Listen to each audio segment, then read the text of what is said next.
जय माता दी।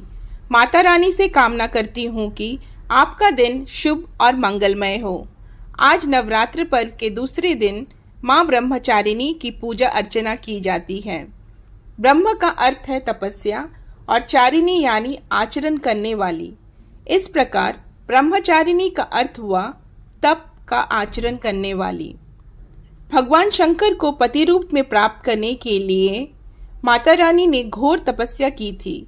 इस कठिन तपस्या के कारण इस देवी को तपश्चारिणी अर्थात ब्रह्मचारिणी नाम से अभिहित किया गया। देवी का यह रूप पूर्ण रूप से ज्योतिर्मय और अत्यंत भव्य है।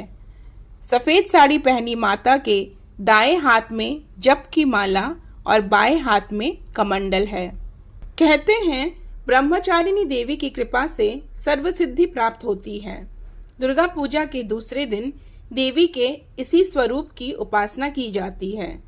इस देवी की कथा का सार यह है कि जीवन के कठिन संघर्षों में भी मन विचलित नहीं होना चाहिए। पूर्व जन्म में इस देवी ने हिमालय के घर पुत्री रूप में जन्म लिया था और नारद जी के उपदेश से भगवान शंकर जी को पति रूप में प्राप्त करने के लिए घोर तपस्या की थी।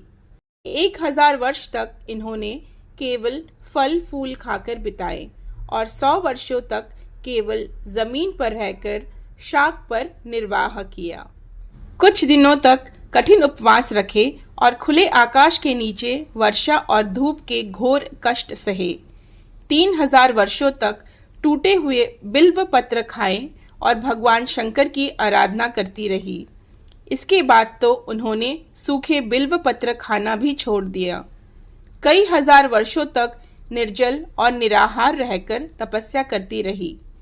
पत्तों को खाना छोड़ देने के कारण ही इनका नाम अपर्णा पड़ गया। कठिन तपस्या के कारण देवी का शरीर एकदम क्षीण हो गया। देवता, ऋषि, सिद्धगण, मुनि सभी ने ब्रह्मचारिणी की तपस्या को अभूतपूर्व पुण्य कृत्य बताया, सराहना की और कहा, हे देवी, आज तक किसी ने इस प्रकार की कठोर तपस्या नहीं की। यह तुम्ही से ही संभव थी। तुम्हारी मनोकामना परिपूर्ण होगी और भगवान चंद्रमौली शिव जी तुम्हें पति रूप में प्राप्त होंगे। अब तपस्या छोड़कर घर लौट जाओ।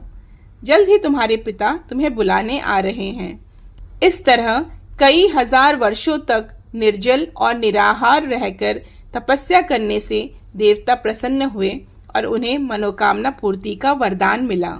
कहते हैं नवरात्रि में माता ब्रह्मचारिणी ने स्वयं जीवन भर तप किया और मनचाहा वरदान भी प्राप्त किया।